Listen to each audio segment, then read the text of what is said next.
নির্বাচন কিভাবে হবে, কখন হবে? আমরা বলেছি যে অনেক ত্যাগ এবং চেষ্টার বিনিময়ে যে পরিবেশ এসেছে, এই পরিবেশ তিনটা ম্যান্ডেটরি জিনিস দাবি করছে। নাম্বার ওয়ান,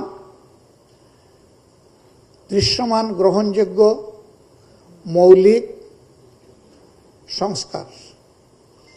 কিছু জায়গা আমরা সুনির্দিষ্ট মেনশন করেছি, যেটা ইতিপূর্বে আপনাদের সামনে আমরা দিয়েছি, জাতির সামনে আমরা পেশ করে যাচ্ছি। এ বিষয়ে আমাদের সুনির্দিষ্ট প্রস্তাবনা সংশ্লিষ্ট কমিশনগুলোর কাছে আমরা জমা দিয়েছি। আমাদের সাথে তাদের সেশন হবে। আমরা বলেছি যে এই সংস্কারগুলো সাধন না করে যে নির্বাচন হবে, এই নির্বাচন গণতন্ত্রের কোনো ভিত্তি রচনা করতে পারবে না। বরঞ্চ অতীতের নির্বাচন, যে নির্বাচনগুলো দেশ এবং জাতির কাছে, বিশ্বের কাছে মোটেই গ্রহণযোগ্য হয়নি, সেরকম হয়তো বা আরেকটি খারাপ নির্বাচন হবে।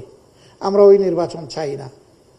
হাজার প্রাণের বিনিময়ে, হাজার হাজার মানুষের পঙ্গুত্বের বিনিময়ে, আহত হওয়ার বিনিময়ে, রক্তের বিনিময়ে যে পরিবর্তন এসেছে, সেই পরিবর্তনে অবশ্যই সংস্কার সাধন করতে হবে। এই সংস্কার কারা করবে? সংস্কারের অংশীজন, প্রধান অংশীজন হচ্ছে রাজনৈতিক দলগুলো। রাজনৈতিক দলগুলা যত তাড়াতাড়ি এবং যত আন্তরিকভাবে সংস্কারের সহযোগিতা করবে, তত তাড়াতাড়ি নির্বাচনের পরিবেশ তৈরি হবে। এই সংস্কারে যদি সহযোগিতার ঘাটতি থাকে কিংবা সংস্কার যদি না হয়, তাহলে দেশের মানুষের যে আকাঙ্ক্ষা, যে প্রত্যাশা, যে দাবি, যে সংস্কারের মধ্য দিয়ে নির্বাচনের সুষ্ঠু পরিবেশ তৈরি করা হোক, সে দাবি পূরণ না হওয়ার কারণে নির্বাচন অনিশ্চিত হয়ে পড়বে এবং তার দায় রাজনৈতিক দলগুলোকে নিতে হবে।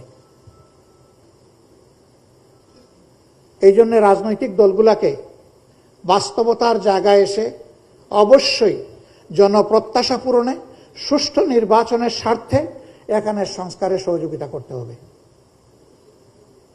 2 নম্বর দাবি যেটা পূরণ করা উচিত, এটি হচ্ছে যারা নিহত এবং আহত হয়েছে, এই খুনের দায় যাদের, তাদেরকে বিচারের আওতায় এনে দৃশ্যমান বিচার এই জাতিকে দেখাতে হবে,